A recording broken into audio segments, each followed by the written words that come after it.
Gilles Tétrault was a 33-year-old computer contractor living in Edmonton, Canada. He was a regular guy, but he was going through a major life transition. He was recently divorced and living in a new city where he didn't know many people. Like a lot of people back in 2008, he decided to try his luck with online dating. He set up a profile on a site called plentyoffish.com, and before long, he matched with a woman who went by the username Spiderwebs. She told Gilles her real name was Sheena. She was a beautiful blonde, and she didn't waste any time. She quickly asked Gilles what his plans were for the upcoming Friday night. Gilles was excited, but when Friday finally rolled around, the date started to take a very strange turn. Instead of giving him a standard house address, Sheena sent him a list of incredibly precise, almost cryptic driving directions to a residence in southeast Edmonton. The instructions told him to park in the driveway and enter through the partially raised garage door, which she promised would be left open for him so he could walk through the backyard to the back door. Gilles had those classic first date jitters, but deep down, he had a bad gut feeling about the setup. Still, he brushed it off and followed the directions to the quiet suburban street. When he arrived, everything was exactly as Sheena described. He turned off his truck, walked up to the garage, and crouched underneath the half-open door. As he stepped into the pitch-black space, he paused for a moment, waiting for his eyes to adjust. He was expecting to see a beautiful woman. Instead, he felt a sudden rush of movement from the shadows behind him. Before he could even process what was happening, someone grabbed him. In an instant, Gilles felt a massive jolt of electricity, 800,000 volts from a stun baton. He spun around and saw a man standing over him, wearing a hand-painted hockey mask. The attacker pulled out a gun, pointed it directly at Gilles' head, and ordered him to the ground. Gilles froze. He looked into the attacker's eyes through the mask and saw a look that told him he was not going to leave that garage alive. The masked man then pulled out a roll of duct tape and began covering Gilles' eyes. In that moment of total darkness, a switch flipped in Gilles' mind. He realized that if he stayed on that floor, he was dead. He thought to himself, if I'm going to die, I'd rather go my way than his way. With a sudden burst of adrenaline, Gilles ripped the tape off his eyes and lunged for the attacker's gun. As they wrestled for the weapon, Gilles grabbed the barrel and felt something strange. It was light. It was plastic. It was a movie prop. Realizing the gun wasn't real, Gilles managed to break away and roll back under the garage door into the driveway. He tried to run, but his legs felt like jello from the stun gun hits. He was desperately crawling away when the masked man burst out of the garage, grabbed Gilles by the legs, and began dragging him back into the darkness.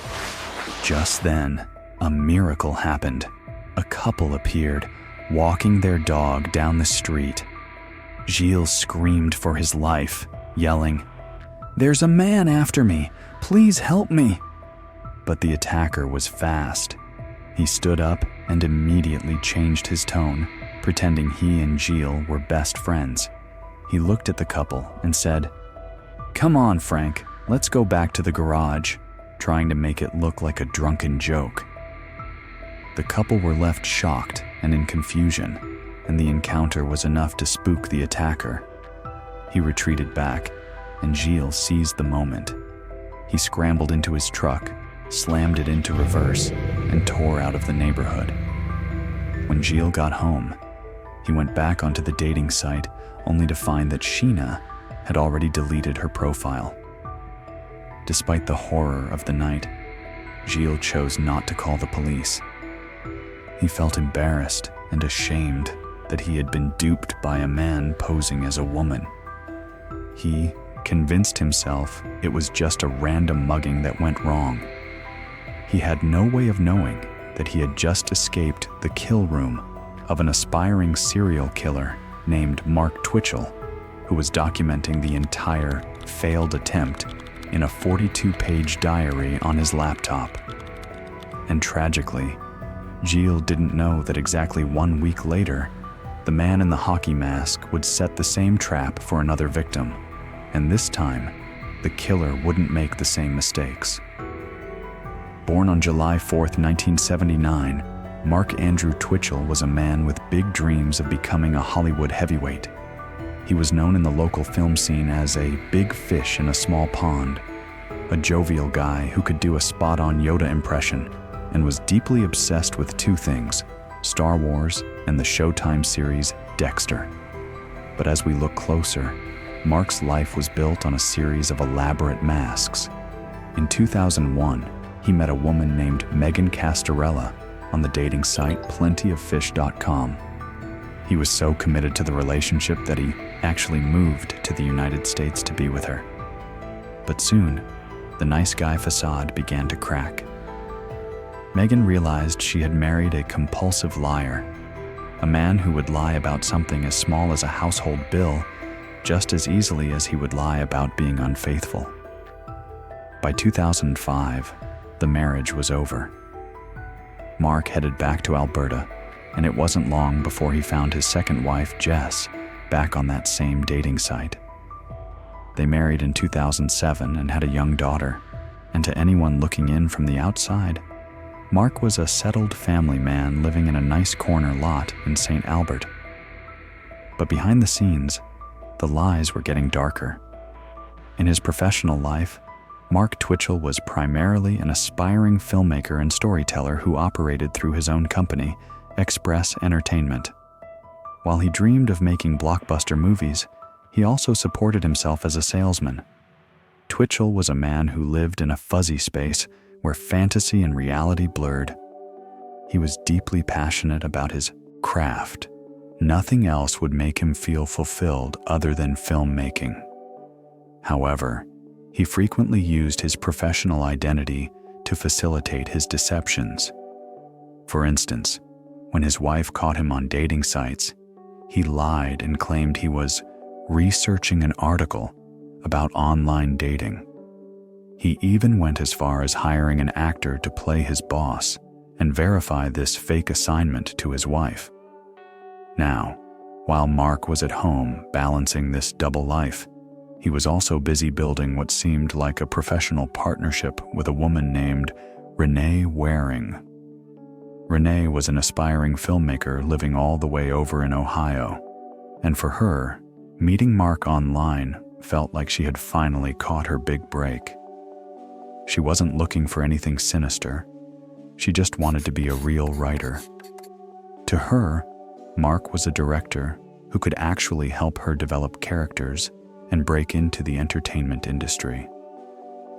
She was genuinely excited because Mark had even talked about this becoming a paid job for her. To make things feel even more professional, Mark suggested they set up a dedicated server. This way, they could pass script ideas back and forth across the border and work intensely together without ever having to meet in person.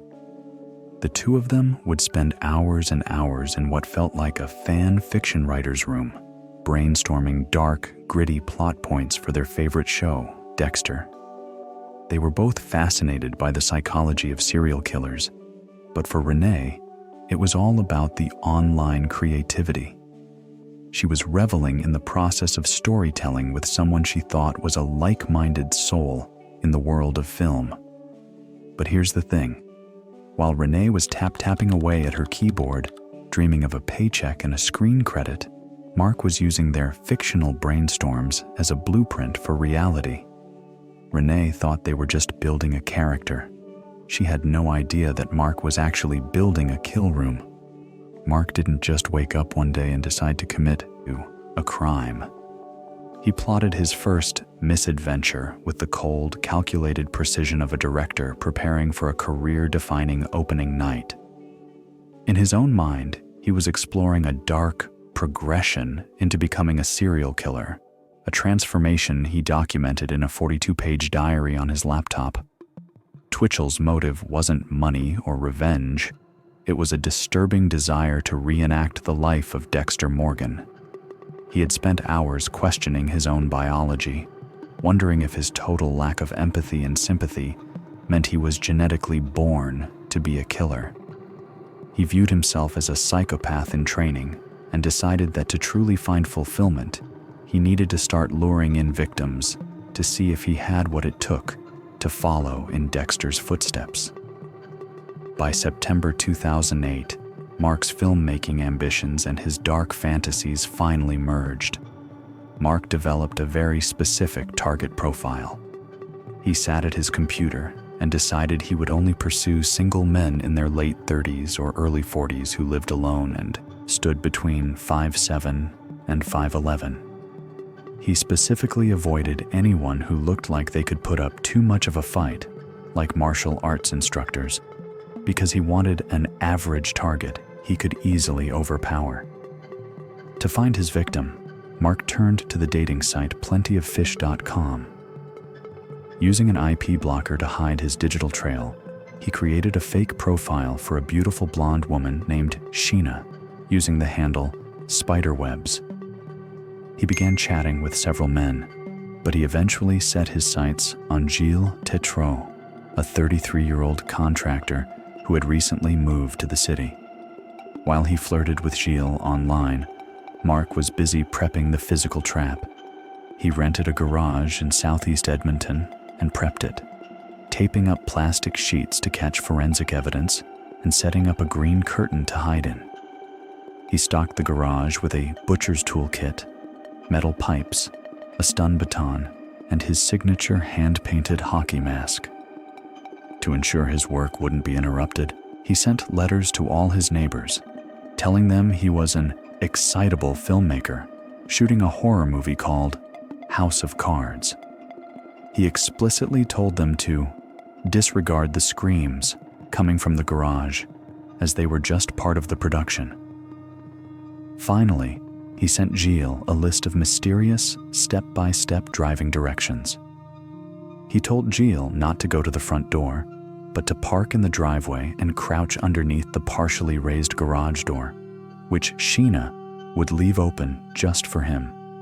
Mark had scripted every single movement Gilles would make, and as the sun went down on October 3, 2008, he put on his hockey mask and waited in the shadows for the show to begin. As you know already, Gilles would make it alive and narrowly avoid being Mark's first victim. Following his failed attempt, Mark documented the entire incident in his journal, titled SK Confessions, which stood for Serial Killer Confessions. He framed the escape of Gilles Tétrault not as a reason to stop, but as a necessary learning curve. He chillingly wrote that, like anyone starting out in a new skill, he simply had a bit of trial and error in the beginning of my misadventures. Twitchell documented the moment the couple interrupted him while he was dragging Gilles Tétrault back toward the garage. He described them as having a deer in the headlights look that showed a total lack of comprehension of what was happening. He wrote that he stared back at them through his mask for half a moment before retreating. After the failure, Twitchell wrote that he needed to hone his plan and refine his work ethic for the next attempt. On October 10, 2008, a 38-year-old man named Johnny Altinger thought he was about to have a hot date on a Friday night. Like the previous victim, Johnny had been browsing plentyoffish.com, where he matched with a woman calling herself Jen. Twitchell had stepped up his game. He created this new profile using random photos of women he had stolen from other profiles on the same site. This time, he specifically changed his settings to look for an intimate encounter, a move that resulted in an abundance of replies. Out of all those men, he hand-picked Johnny. Just like before, the date came with a set of mysterious, multi-step driving directions. Instead of an address, Jen sent Johnny a list of confusing twists through a residential neighborhood in southeast Edmonton. Johnny gets told to park in the driveway and enter the house through the back, explaining that Jen would leave the garage door open just a crack so he could walk through to the back door. Johnny was excited, but he was also smart. Before he left his tidy condo, he forwarded those directions to his friends, telling them exactly where he was going, a decision that would later become the most important lead for the police. When Johnny pulled into the driveway, he actually arrived 15 minutes earlier than expected. To his surprise, Mark Twitchell was standing right there in plain view. Thinking on his feet, Twitchell pretended to be an eccentric filmmaker using the garage as his workshop. He told Johnny that Jen was running late and would be there in about 20 minutes. Johnny left and came back again after exactly 20 minutes. Twitchell later admitted in his diary that he chickened out during these first encounters. He told Johnny at one point that Jen was stuck in traffic and wasn't coming at all. Johnny, feeling stood up, started driving home. But Twitchell wasn't about to let his ideal target slip away again. He sent one more message as Jen, saying she had finally arrived and convincing Johnny to turn the car around. A few minutes later, Johnny Altinger walked into that darkened garage for the third and final time. He wasn't met by a beautiful woman. He was met by a metal pipe swung at his head. Twitchell then pulled out a real hunting knife and immediately thrusted it into his gut, watching as Johnny bled out on the floor of his kill room. Mark Twitchell had finally completed his first transaction as a serial killer, turning his Dexter-inspired fantasy into a gruesome reality. With Johnny Altinger lying dead on the floor, Mark Twitchell didn't panic. In his mind, the movie was over, and now it was time for the post-production phase, the gruesome reality of disposing of a human being. He treated the process with a sickeningly cold and analytical approach, using what he called his game processing kit, a collection of tools, including a butcher's knife, a fillet knife, and a skinner. In his 42-page diary, SK Confessions, he would later describe the act of dismembering Johnny's remains as being no different than emptying a pumpkin for Halloween. But Mark quickly realized that reality is a lot messier than a scripted TV show. His first plan was to burn the remains in a steel barrel he kept in the garage, but the fire didn't do the job.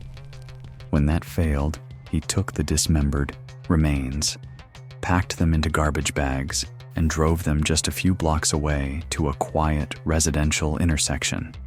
There, he dumped Johnny Altinger into a storm sewer, believing the body would rot away completely before anyone ever thought to look there.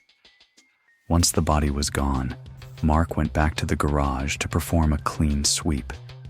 He used 2 bottles of pure ammonia to scrub the floors and walls, convinced that the chemical would not only wipe away the blood, but destroy any DNA that forensic teams might try to process later.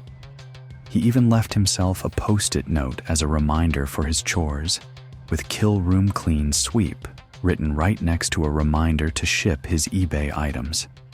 But the most calculated part of Mark's plan was the digital cover-up. To explain why a 38-year-old man had suddenly vanished, Mark actually broke into Johnny's condo. He sat at Johnny's computer and sent out a bizarre email to his friends and workplace, claiming he had met an extraordinary woman named Jen who was taking him on a long tropical vacation to Costa Rica. He even sent a formal resignation to Johnny's job, trying to tie up every loose end. After Mark Twitchell sent out those bizarre emails from Johnny Altinger's account, he thought he had successfully scripted Johnny right out of existence. But he had vastly underestimated Johnny's inner circle. When those emails arrived, Johnny's friends didn't buy it for a second. A group of them actually went to Johnny's tidy condo and broke in to see what was going on. Inside, they found a chilling scene. Johnny's luggage and his passport were still there, along with a sink full of dirty dishes, There was zero evidence that he had packed for a trip, let alone a months-long international vacation. That's when one friend came forward with the most important piece of evidence in the case: the detailed driving directions Johnny had forwarded them before he left for the date. These directions were so specific that they led police directly to a nondescript, run-down garage in a residential neighborhood of southeast Edmonton. When police arrived, they met the man renting the space, Mark Twitchell. To the detectives, Mark didn't look like a killer, but the garage looked exactly like a place where a murder could have taken place. Mark admitted the garage was his film studio for a horror movie called House of Cards, which, ironically, featured a killer luring men from dating sites into a garage to murder them. Mark pointed to the plastic sheets, the blood on the table, and the weapons, calmly explaining they were just movie props. The police then left Mark alone, with no strong evidence and no reason to believe why an aspiring filmmaker would commit a crime that sounded eerily similar to his own movie script. But then Mark made a massive mistake. Following Mark Twitchell's first interrogation, he realized that his possession of Johnny Altinger's car would eventually be discovered. To get ahead of the investigation, he sent an email to lead detective Mike Tabler with the subject line, "More info that might be useful," claiming that he had been running on fumes during their initial talk and had forgotten a key detail regarding a red car. Twitchell crafted a narrative designed to explain away his possession of the vehicle while reinforcing the lie that Johnny Altinger had simply left the country. He made up a story that he met Johnny at a gas station on the night of the disappearance, who also told Twitchell that he had met a woman named Jen and was moving to Costa Rica with her. Twitchell further lied that Johnny offered to sell his red car for whatever cash Twitchell had on hand, which was only $40. So, Mark told the police that Johnny sold his car to him for a total of $40 just because he had met a girl and was going on a vacation. Investigators were instantly skeptical of the story, with one detective noting, "There's no way he bought a car for $40. The alibi was deemed impossible, as no one would sell a car worth around thousands of dollars for $40. Moreover, cyber detectives found no digital connection, no emails, texts, or phone calls between Twitchell and Altinger, which made the random gas station meeting seem like a desperate fabrication to cover the lack of a paper trail. When Twitchell was brought back in for a second interrogation, this time by Detective Bill Clark, the tone shifted dramatically. Clark confrontationally dismissed the alibi, leading to a visible shift in Twitchell's behavior. He went from being a flamboyant and confident filmmaker to someone who could barely answer a simple question, often responding in short, ominous 2 or 3 word sentences.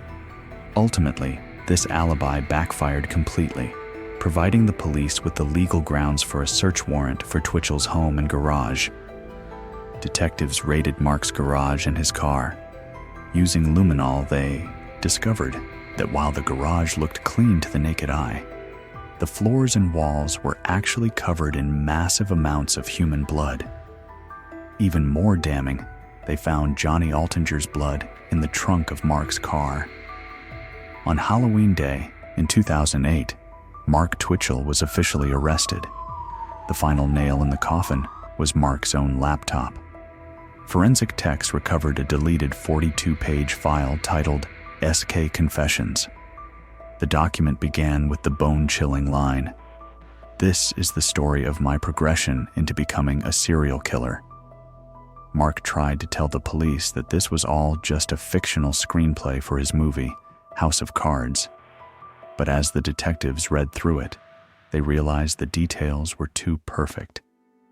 The document described the killer stalling a manual transmission car 10 times, the exact mistake Mark made with Johnny's Mazda. It described a struggle with a couple walking their dog, the exact encounter the police had confirmed with witnesses Marissa and Trevor. There was just one problem. The diary spoke about a victim who got away. The police knew that if they could find this man, they could prove the diary was a record of real-life crimes and not just a movie script. The police decided to go public. They held a press conference and held up a very specific, terrifying prop they had found in Mark's garage. A black hockey mask with hand-painted gold, claw-like streaks across the side. Back at home, Gilles Titreau was watching the news when that mask appeared on the screen.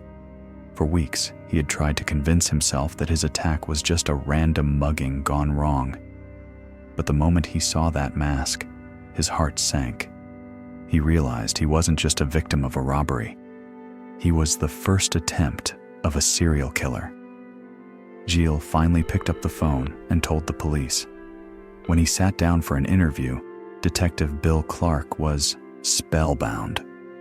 Gilles laid out details that only someone inside that garage could know, matching Mark's diary word for word. Gilles had just provided the final piece of evidence needed to put the Dexter killer behind bars for good.